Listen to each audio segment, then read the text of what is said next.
Telugu capital భక్తి టీవీకి స్వాగతం సుస్వాగతం. నేను శ్రీలక్ష్మి. ఈరోజు మనతో సంస్కృత పండితురాలు, గోల్డ్ మెడలిస్ట్, కవయిత్రి, రచయిత్రి, ప్రముఖ ఆధ్యాత్మికవేత్త డాక్టర్ శ్రీమతి కుప్ప విజయశ్రీ గారు మనతో ఉన్నారు. విజయశ్రీ గారు నమస్కారం. అంటే నమస్కారం శ్రీలక్ష్మి గారు. విజయశ్రీ గారు, ఒక సందేహం అండి. సందేహం అంటే నాదని కాదు, మన సదాశివ కుటుంబంలో ఏ సభ్యులకు సందేహం వచ్చినా అది నా సందేహంగానే మీ ముందుకు వస్తుంది. మీరు ఈ విషయానికి వివరిస్తే సందేహించిన వాళ్ళకు కూడా బాగా ఉపయోగపడే సందేహమే. ఆ సందేహం ఏంటో చెప్తున్నాను. మనము గుళ్ళకి వెళ్ళామనుకోండి, యాత్రలకు వెళ్ళినా కంపల్సరీ ఎవరు పూజారి పూజ చేసేటప్పుడు మన గోత్రనామాలు అడుగుతారు, సంకల్పము అని చెప్తారు. మనం ఇంట్లో పూజ చేసేటప్పుడు కూడా కంపల్సరీ సంకల్పం చేసుకుంటాం. నిత్య పూజన్నా సంకల్పం చేసుకుంటాం, ప్రత్యేక పూజన్నా ఏ పూజన్నా సంకల్పం చేసుకుంటాం. అసలు సంకల్పం అంటే భగవంతుడు అన్నీ చూస్తాడు, అన్నీ వింటాడు అంటారు కదా. మరి భగవంతుడికి మనం పూజ చేసినట్టు తెలియదా అని కొందరికి సందేహం వస్తుంది. అసలు సంకల్పం ఎందుకు పెట్టారు, సంకల్పం అన్నది ఎందుకు వచ్చింది అన్నది మీరు సంస్కృత పండితులు కదా, మీకు అన్నీ తెలుసు కదా, వివరించండి. అంటే సంకల్పం అనేది యాక్చువల్గా సంకల్పం అంటే రెండు రకాలైన అర్థాలు ఉన్నాయండి. మన సంకల్పం అంటే మనం ఏది భావిస్తామో, సంకల్పం అంటే మన ఉద్దేశం. సంకల్పం గట్టిగా ఉంటే అన్నీ అవుతాయంటారు. అవునండి. అంటే మనం భావించేటప్పుడు గట్టిగా అనుకోవాలి, సంకల్పం బలంగా ఉండాలంటారు. ఆ సంకల్పాన్ని మనము పూజా విషయం వచ్చేసరికి మన భావం గట్టిగా ఉండాలి.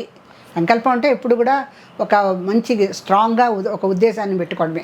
ఆ సంకల్ప సిద్ధి జరగాలి అంటే చాలా గట్టిగా ఆలోచించాలి. జీవితంలో అడుగడుగునా మనకి ఒక్క దశలో ఒక్క సంకల్పాలు బలంగా ఉంటాయి కదండి. సంకల్పించాలి, ముఖ్యంగా తల్లి సంకల్పించాలి పిల్లల పట్ల. నా పుత్రుడు ఇట్లా పైకి రావాలి, నా కూతురు ఇట్లా పైకి రావాలి అని చెప్పి తల్లిదండ్రుల యొక్క సంకల్పం బాగుండాలంటారు. అలాగే వాళ్ళు సంకల్పించి, వాళ్ళ తల్లిదండ్రులు అంటే ఇంచుమించుగా దేవతలే కదండి, దేవుళ్ళే కదా. వాళ్ళ పిల్లలకి అవి అందజేస్తూ ఉండాలి.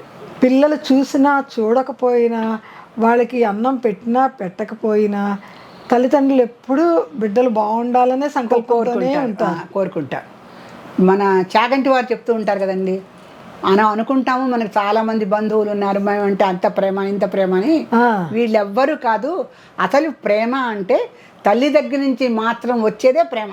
మిగతావన్నీ కూడా మనకు ఆకర్షణలు, బంధుత్వాలే అని. ప్రేమ అనేది నిర్వహించాలంటే తల్లి నుంచి వచ్చేది మాత్రమే ప్రేమ. మిగతావన్నీ కూడా ఆ కాలానికి ఆ సమయానికి ఉన్న బంధుత్వాలు, ఆకర్షణలు. అప్పటి వరకే ఎప్పటికీ ఉండే తల్లి ప్రేమ. అందుకని కొడుకు విరోధంగా ఉన్నా కూడా, మాట్లాడకపోయినా ఆ తల్లి ఆ కొడుకు బాగుండాలి, ఆ కూతురు బాగుండాలి అని తల్లి ఎప్పుడు మనస్ఫూర్తిగా సంకల్పించుకుంటూ చెప్తూ ఉంటుంది. అమ్మవారికి కనపడితే చాలు పాదాల మీద పడి ఏడుస్తూ ఉంటుంది, నా బిడ్డలు బాగుండాలి, వాళ్ళు ఒక్కసారి మాట్లాడితే బాగుండాలి అని ఎదురు చూసే తల్లులు చాలా మంది ఈ రోజుల్లో ఉన్నారు. చాలా మంది ఉన్నారు. బిడ్డలకి కరుణ కలిగి ఆ తల్లులకి పలకరిస్తే ఆ తల్లులు చాలా సంతోషిస్తారు.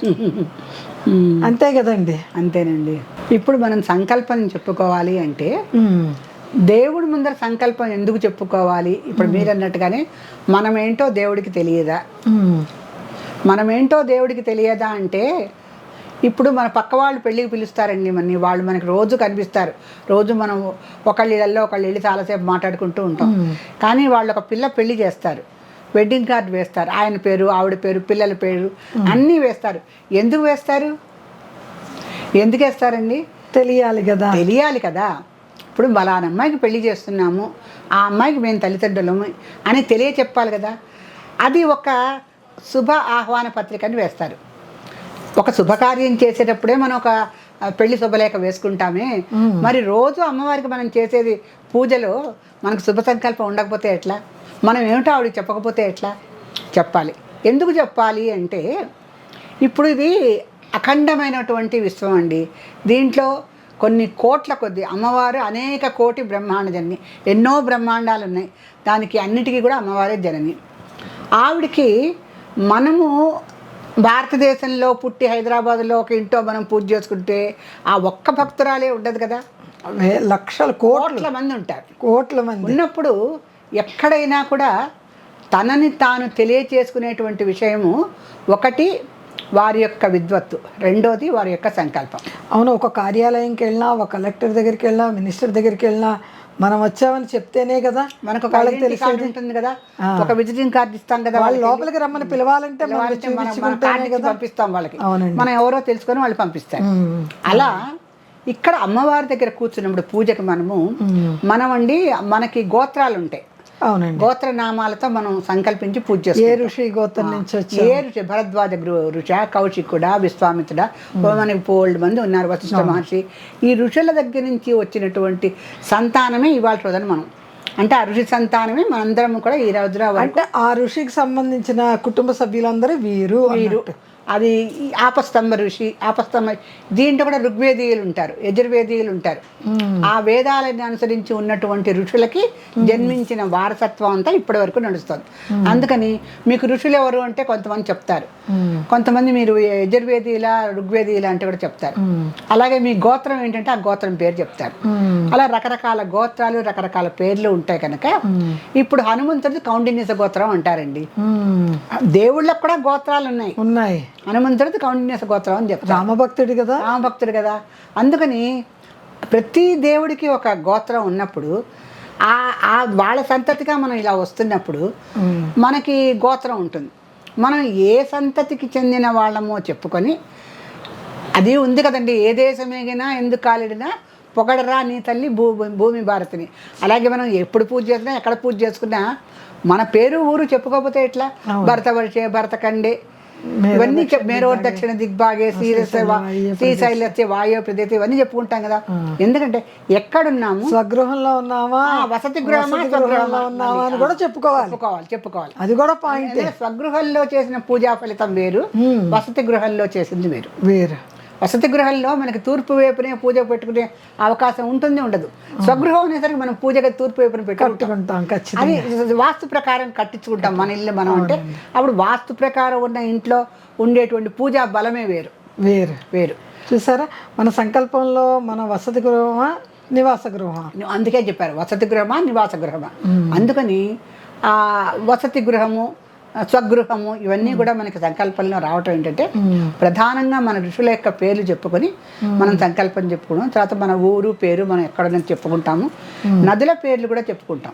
అవును, కృష్ణా గోదావరి, మధ్యప్రదేశ్. అమెరికాలో ఉన్నప్పుడు అక్కడ కొన్ని పూజలు చేస్తున్నప్పుడు నేను చూస్తుంది, నేనున్న స్టేట్ లో మిసిసిపి అనే మిసిసిపి నదీ తీరే అని చెప్పేవాడు.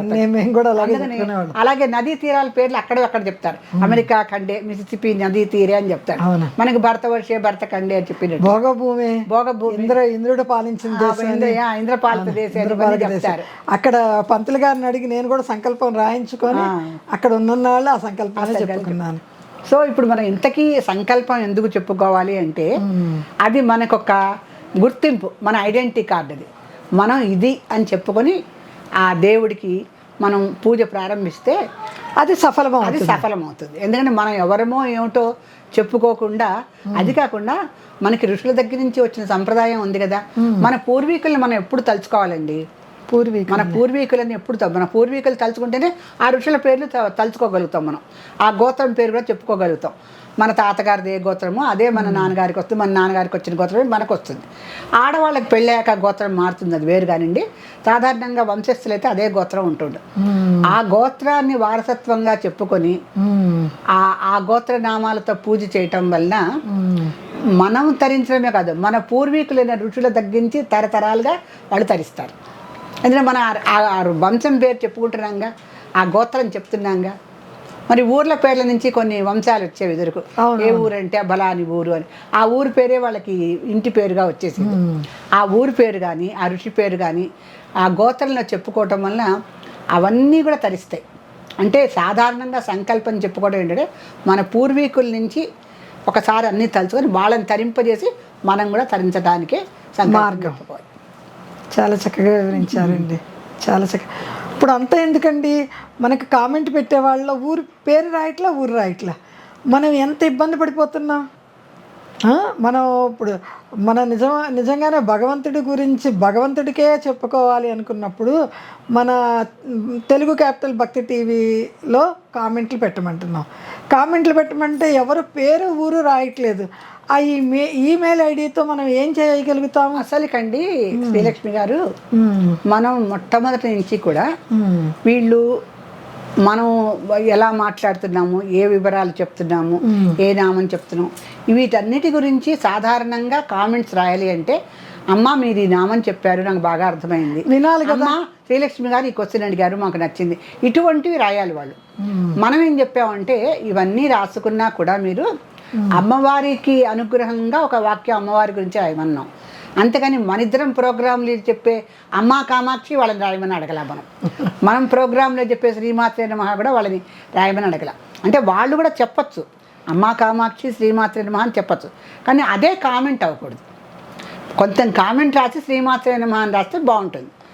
కామెంటే శ్రీమాత్రే నమః అంటే అది కామెంట్ కాదు, ఒక అమ్మవారిని మనం తలుచుకుంటాము, ఆ తలుచుకునేది నువ్వు కామెంట్ రూపంలో పెడుతున్నావు అని అర్థం. ఎప్పుడైనా కామెంట్ రాసిన తర్వాత అయినా వారి పేరు అంటే అసలు వాడి పేరు ఊరి పేరు వ్రాయాలని గుర్తుండదా? లేకపోతే మనం ఇన్నిసార్లు చెప్తున్నాం కదండి, ఎందుకు వాళ్ళు పెడతలేదు అన్నది నాకు ఒక క్వశ్చన్ మార్క్గా ఉందండి. ఈ క్వశ్చన్ మార్క్ ఎవరిని అడగాలో తెలియట్లేదు. కాదు, ఇప్పుడు ధర్మ సందేహాలు అంటే మిమ్మల్ని అడుగుతున్నా. వీళ్ళు ధర్మ సందేహాలు లాగానే వీళ్ళు అంటే మన సదాశివ కుటుంబంలో ప్రేక్షకులందరికీ ఆరాటం ఎక్కువగా ఉంది, అనుభవం తక్కువగా ఉంది. ఒక ఛానల్తో ఎలా డీల్ చేయాలని అనుభవం తక్కువగా ఉందని మేము అనుకుంటున్నాం. ఎందుకంటే పేరు ఊరు రాయరు, ఒకవేళ అవి రాసి పంపిస్తే ఏ ఊర్లో ఏ పిన్ కోడ్ ఉందో రాయరు. మరి పోస్టల్ డిపార్ట్మెంట్కి ఇవన్నీ చాలా అవసరం. రెండోది, ఎప్పుడైనా కామెంట్ చేసేటప్పుడు ఒక అరగంట సేపు మేము ఒక ప్రసంగం ఇస్తాం ఒక నామం గురించి. ఆ నామం మీకు ఎంత బాగా అర్థమైందో రాయండి, లేకపోతే ఇంకా ఎలా చెప్పాలో మమ్మల్ని మీరు అప్డేట్ చేయండి. అమ్మ మీరు ఇంకొకటి కూడా చెప్పండి, లేకపోతే ఇలా కూడా చెప్పండి అని చక్కగా మీరు అడగండి. ఇప్పుడు ఇంత కష్టపడి పుస్తకాన్ని రాసి నేను ఆ పుస్తకంలో నామాలు మళ్ళీ మీకు అన్నీ కూడా వివరిస్తూ ఆ పుస్తకాన్ని మీకు అందజేయాలనే ఆరాటంతో అవన్నీ పోస్టల్ డిపార్ట్మెంట్స్ తిరుగుతూ ఇన్ని రకాలుగా మన ఛానల్లో శ్రీలక్ష్మి గారు నేను కూడా మీ గురించి మేము చాలా ఆసక్తితో ప్రయత్నం చేస్తున్నప్పుడు మీరు కూడా మా ప్రసంగాలు ఎలా ఉన్నాయి, ఇంకా ఎలా ఉంటే మీకు నచ్చుతుంది అనేది చెప్పండి. మీరు కొంచెం ఎంకరేజింగ్గా ఉంటుంది సలహాలు ఇస్తే. అంతేగాని శ్రీమాత్రే నమః అమ్మా కామాక్షి అని మీరు రాస్తే అది మీరు ఊరికే దేవుడిని ఒకసారి తలుచుకున్నట్టు అవుతుంది తప్పితే ఛానల్ పార్టిసిపేషన్ అనేది మీకు లేకుండా ఉంది. మీరు ఎప్పుడైనా కూడా ఏం చేయాలంటే ఆ రోజు ఏ నామని చెప్తున్నామో అది చూడాలి, పూర్తిగా వినాలి. అమ్మవారి ఇష్టము అనుకున్న వాళ్ళు ఒక లైక్ చేయండి. అంతేకాదండి, మనం చెప్పిన ప్రోగ్రాం పూర్తిగా వినాలి. మన లాటరీ సిస్టమ్ కూడా పూర్తిగా వినాలి. ఇందులో ఇంకొకటి కూడా వచ్చిందండి. కంప్యూటర్లో వాళ్ళు లైక్ చేశారా లేదా, మొత్తం ఎపిసోడ్ అంతా చూసారా, లేకపోతే మొదట చూసి చివరి ఎవరికి వచ్చింది లక్కీ డ్రా అన్నది జరిపేస్తున్నారంట. అది క్లియర్గా కంప్యూటర్లో ఏఐ టెక్నాలజీలు వచ్చేసినాయి, అన్నీ తెలుస్తుంది, అంతా నోట్ అవుతుంది. అలా చేయని వాళ్ళకి మీకు కామాక్షి దీపము పుస్తకము అందుకోవాలన్నా ఏదైనా ఏమనుకుంటారో నా గురించి నాకు తెలియదు. ప్రతి పండక్కి అమ్మవారికి సమర్పించినట్టుగా అమ్మవారికి సమర్పించి మీకు ఇవ్వాలని కోరికతో ఉన్నాను.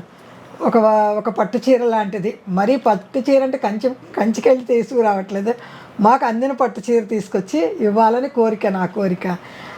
మన కుటుంబ సభ్యులు కదా, పండక్కి కొత్త చీర కట్టుకుంటారు. మన తెలుగు క్యాపిటల్ భక్తి టీవీ ఆధ్యాత్మిక కేంద్రం నుంచి అని నాదొక చిన్న ఆశ, కోరిక, నా సంకల్పము. అవన్నీ మీరు చెయ్యాలి అంటే లైక్ ఉండాలి, ఎపిసోడ్ మొత్తం చూడాలి, మధ్యలో స్కిప్ చేయకుండా చూడాలి, లాస్ట్లో పేరు ఎప్పుడు చూసుకోవచ్చు లక్కీ డ్రాలు. ఇవన్నీ నియమాలు కంప్యూటర్కి ఉన్నాయి, నాకున్నా లేకపోయినా కంప్యూటర్ సెలెక్ట్ చేయాలి కదా మిమ్మల్ని. మీరు వీటిలన్నిటికి ఇవన్నీ మీరు చేస్తే తప్పకుండా మీకు పౌర్ణమి రోజు తీసే కామాక్షి దీపము పుస్తకము, పండగ వస్తుందంటే పట్టు చీర, పసుపు కుంకాలు, కామాక్షి దీపము పుస్తకము ఇవన్నీ కూడా వస్తాయి. ఆ అమ్మవారి దయ వలన, అమ్మవారు నాకు ఇచ్చే శక్తిని ఇస్తే ఎప్పటికీ నేను చేద్దామనే నా సంకల్పం. నా సంకల్పంతో నేను ముందుకెళ్తున్నా. ఎందుకు వెళ్తున్నాను? మీరు అమ్మవారి గురించి అందరూ ప్రతి ఒక్కళ్ళు తెలుసుకోవాలి. ఇబ్రహీం గారు మన మతస్థులు కారు ప్రతిరోజు నిత్యము లలిత పారాయణం చేస్తారంట. బీజాక్షరాలతో సహా అమ్మవారి నామం పెట్టారు. అందరూ బాగుండాలని కోరుకున్నారు. మనం తెలుగువారము, మనము చేయాలి లలితా సహస్రనామాలు, ఖచ్చితంగా చేయాల్సిందే. లేచిన తర్వాత కొంత 24 గంటలు మన కోసం మనం సమయం కేటాయించుకున్నప్పుడు అమ్మవారి కోసం కేటాయించలేమా? మనం కేటాయించాలి. మన ధర్మాన్ని మనం ముందుకు తీసుకెళ్ళాలి. నా సంకల్పం గొప్పది, నేను చేస్తూనే ఉంటాను. మీ సంకల్పం గొప్పదా కాదా అన్నది మీరు తేల్చుకోండి. ఏమంటారు విజయశ్రీ గారు? నేను ఆవేశంగా మాట్లాడానంటే అదేం లేదండి. మనం చాలా విసిగిపోయి ఉండి వాళ్ళు చెప్తున్నాం, చాలా ఓపిక పట్టాం, చాలా విసిగిపోయాం. ప్రతిసారి ఒక ఎపిసోడ్ కింద కామెంట్స్ చూస్తే దాదాపు ఒక 300 కామెంట్స్ వస్తే దాంట్లో మరీ అతిశయోక్తి కాదు కానివ్వండి, గట్టిగా దాంట్లో 5-6 కన్నా కామెంట్స్ ఉండవు. 5-6 కామెంట్స్ మాత్రం కొంచెం ఏదో 2-3 వాక్యాలు రాస్తారు. మిగతా వాళ్ళందరూ కూడా శ్రీమాత్రే నమః అని పెడుతున్నారు.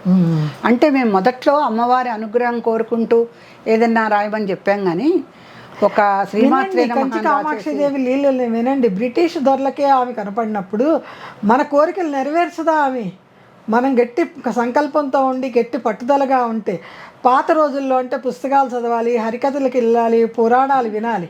ఈ రోజుల్లో ఆ అమ్మవారే ఇచ్చిందేమో, అందరి అరిచేతుల్లోనూ ఉన్నాయి. మీడియా కాదు అసలు, నెట్వర్క్ అంతా అరిచేతుల్లోనే ఉంటుంది. హాయిగా విశ్రాంతిగా ఉన్న టైంలో కొంత కేటాయించి అమ్మవారి గురించి వినండి, చక్కగా వినండి, అమ్మవారి గురించి తెలుసుకోండి, అమ్మవారికి సేవలు చేయండి, శరణాగతి అవ్వాలి. శరణాగతి అయితేనే ఆమె కరుణిస్తుందండి. అంతే కదండి. ముఖ్యంగా వాళ్ళు కామెంట్లో వాళ్ళు మనం ఇంత సమయం వెచ్చించి పుస్తకాలు పంపిస్తూ కూడా వాళ్ళకి మనం నామాల వివరణ ఇస్తున్నాం. దానికి పుస్తకాలు పంపించాను చదువుకోండి అని అనొచ్చు, అలాగకుండా నామాల వివరణ కూడా మళ్ళీ ఇస్తున్నాం. సో అందరూ PDF పెట్టండి అంటారు. పెడితే గైడ్ లాగా చదివితే ఏం లాభం? అమ్మవారి గురించి అర్థమైతేనే కదా. ఇలా అర్థం చేసుకొని అమ్మవారి మీద మనసు దృష్టి PDF ఎందుకండి? మేము చేసుకుంటాం కదా, మీకు ఇబ్బంది ఎందుకు అంటున్నారు. అంటే క్లాసులకు వెళ్లకుండా గైడ్లు చదివేస్తే వస్తుందా అండి? ఈ స్కూళ్ళు ఎందుకు ఉంటాయి, ఈ కాలేజీలు ఎందుకు ఉంటాయి, ఈ యూనివర్సిటీలు ఎందుకు ఉంటాయి? అందరూ గైడ్లు కొనేసుకొని పరీక్షలు రాసేస్తే పాస్ అయిపోతారు కదా. ఇంత ఎడ్యుకేషన్ ఎందుకు ఉంటుంది? ఇది కూడా ఒక ఎడ్యుకేషన్, ఆధ్యాత్మిక ఛానల్. ఆధ్యాత్మికంగా వినాలి, అంతే కదండి.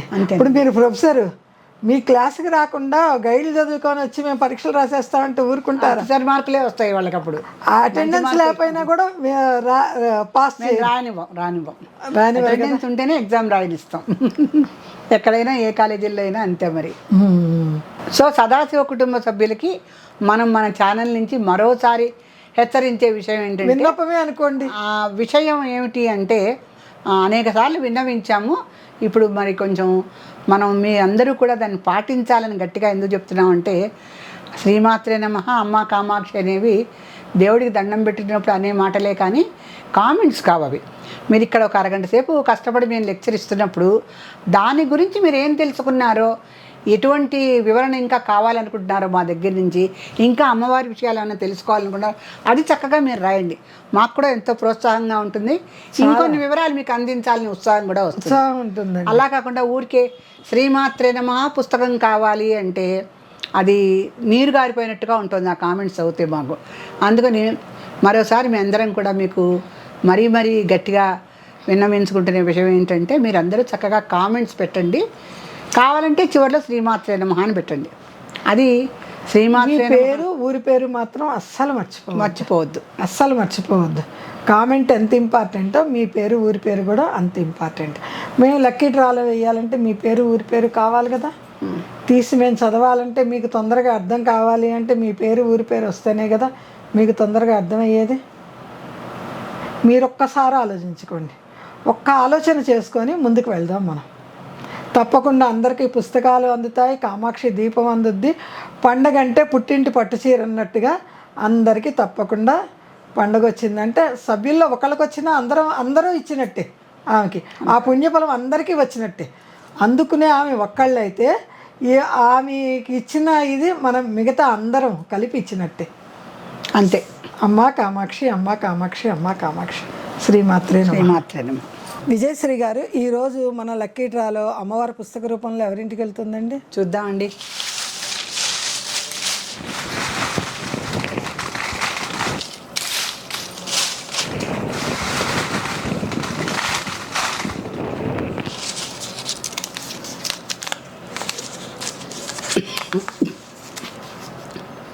ఈరోజు లక్కీ డ్రా విన్నరు ఉమా భద్రాచలం అండి. మోపిదేవి, భద్రాచలం, మంచి మంచి మంచి మంచి ఊర్ల నుంచి భద్రాచలంలో శ్రీరాముడు కొలువై ఉన్నాడు. చక్కగా అక్కడి నుంచి ఆవిడ పుస్తకం కోసం అడుగుతున్నారు. ఇంకా ఉమాగారు, మీకు అమ్మవారి అనుగ్రహం లభించింది. మేము ఈ పుస్తకాలు ఇవాళ మేము లాటరీ తీసిన పుస్తకాలన్నీ మళ్ళీ కొంతమందితో కలిపి అంతే ముందు వారి అడ్రస్ మనకి చేరాలి కదండి. వాళ్ళు ఈరోజు చూడాలి, వాళ్ళ అడ్రస్ మన ఛానల్లో పెట్టాలి. తర్వాత మనం చూసిన తర్వాతే కదా పెట్టేది. మీకు ఎప్పుడైతే మీరు విన్నర్గా అనౌన్స్ అవ్వబడ్డారో వెంటనే మీరు అడ్రస్ పంపిస్తే మీకు పుస్తకం తొందరగా చేరే అవకాశం ఉంటుంది. మీరు అడ్రస్ వెంటనే పెట్టండి, దాని ప్రకారం మేము వెంటనే పోస్ట్ చేస్తాము. కాకపోతే మీరు చేయవలసింది ఏంటంటే పుస్తకం అందుకున్న తర్వాత వీడియో మాత్రం తప్పనిసరిగా పెట్టాలి. మాకు ఈ చిన్నపాటి సహకారము ప్రోత్సాహము చేయకపోతే ముందు ముందు మాకు ఉత్సాహం తగ్గిపోయి ఈ కార్యక్రమాన్ని కొంచెం వేగవంతం చేయాలనుకునే విషయాన్ని కూడా ఆలోచించవలసి వస్తుంది. నిజానికి ఈ కార్యక్రమాన్ని వేగవంతం చేసి మరిన్ని ఎక్కువ పుస్తకాలు అందిద్దామనే ఉద్దేశంలో మేము ఉన్నాం. కానీ మాకు ప్రోత్సాహాన్ని సహకారాన్ని అందించమని పదే పదే చెప్తున్నా చాలా తక్కువ ప్రోత్సాహం వస్తుంది. ఛానల్లో ఎవరు ఇంతవరకు మాకు పుస్తకం అందిందని ఒకళ్ళిద్దరు పెట్టారమ్మ, పెట్టలేదని అన్న ఒకళ్ళిద్దరు పెట్టారమ్మ. మరి రోజు పుస్తకం అందుకున్న వాళ్ళు పెట్టాలి కదా. పుస్తకం అందుకున్న తర్వాత అమ్మా కామాక్షి అని 100 సార్లు రాసి పుస్తకం కావాలమ్మా, నీ దయ కావాలమ్మా, మా ఇంటికి పుస్తకం రావాలమ్మా అని పదే పదే కామెంట్స్ పెట్టిన వాళ్ళు పుస్తకం అందుకున్న వెంటనే ఇంకా మొహం చూపించడం మానేస్తే ఇది చాలా విచారించదగ్గ విషయం అండి. మీకు పుస్తకం అందించాలనే ఉత్సాహం మీద నీళ్లు చల్లినట్టుగా చేస్తున్నారు మీరు. ఇలా కాకుండా మాకు ప్రోత్సాహాన్ని అందించండి. లేకపోతే ఈ పుస్తక వితరణ అనేది మాకు చాలా కష్టంగా ఉంటుంది. ఆ కష్టానికి తగ్గ ఫలితం రాకపోయిన తర్వాత ఆలోచనలు పరిపరి విధాలుగా ఉంటాయి. అంతవరకు మీరు యాజమాన్యాన్ని మా యొక్క అమ్మవారి హృదయంతో మేము ఈ పనులు చేస్తున్నాం. అమ్మవారి మనస్సుని మీరు బాధ పెట్టకుండా, అంటే అమ్మవారు ఆదేశం ఇచ్చినట్టుగా మేము ఈ పనులన్నీ చేస్తున్నాం. సొంతగా చేయాలంటే మా వ్యాపారాలు మాకుంటాయి, మా కార్యక్రమాలు మాకుంటాయి, మా కుటుంబాలు మాకుంటాయి. కానీ ఇది అమ్మవారి ఆదేశం. అమ్మవారి గురించి 4 మంచి మాటలు చెప్పడం, ఒక పుస్తక రచన చేయటం, ఆ పుస్తక రచనతో పాటు మంచి కామాక్షి దీపం ఇవ్వటం, ఇవన్నీ కూడా అమ్మవారి ఆదేశంగా మేము భావిస్తున్నాం. అమ్మవారు మాకు ఆదేశిస్తుంది కూడా. అలాగే మీకు అన్ని విషయాలు కూడా ఛానల్లో మేము చెప్పడానికి తగినంత సమయం కూడా ఉండదు. కానీ మీరు మా యొక్క కార్యక్రమాన్ని జయప్రదంగా ముందుకు తీసుకెళ్ళటానికి అది మీ చేతుల్లోనే ఉన్నది. అందుకని ముందు పుస్తకం లక్కీ లాటరీలో రాగానే మీ అడ్రస్ మాకు అందించాలి. మేము అడ్రస్ చూసిన తర్వాత పోస్ట్ చేస్తాం. చెయ్యగానే ముందు మీ ఇంటికి పుస్తకం రాగానే ఛానల్లో మాకు అందిందమ్మా అన్న ఒక మాట పెట్టండి. తర్వాత ఛానల్కి అయితే అమ్మా కామాక్షి అని రాస్తూ మీరు పుస్తకం అనుగ్రహించమ్మా అని రాస్తున్నారు, ఆ ఛానల్కే పెట్టండి మీరు మాకు పుస్తకం అందింది అని. ఉమాదేవి గారు, మీ గురించి కాదండి, ప్రేక్షకులందరి గురించి చెప్తున్నాం. ఈ వీడియోలో చెప్పామంటే మీ పేరు వచ్చిందో చెప్పామంటే మీ గురించి అయితే కాదు, అన్యదా భావించొద్దు. మనకి కామెంట్లు పెట్టే ప్రేక్షకులందరికీ చెప్పే విన్నపం ఇది. శ్రీమాత్రే నమః.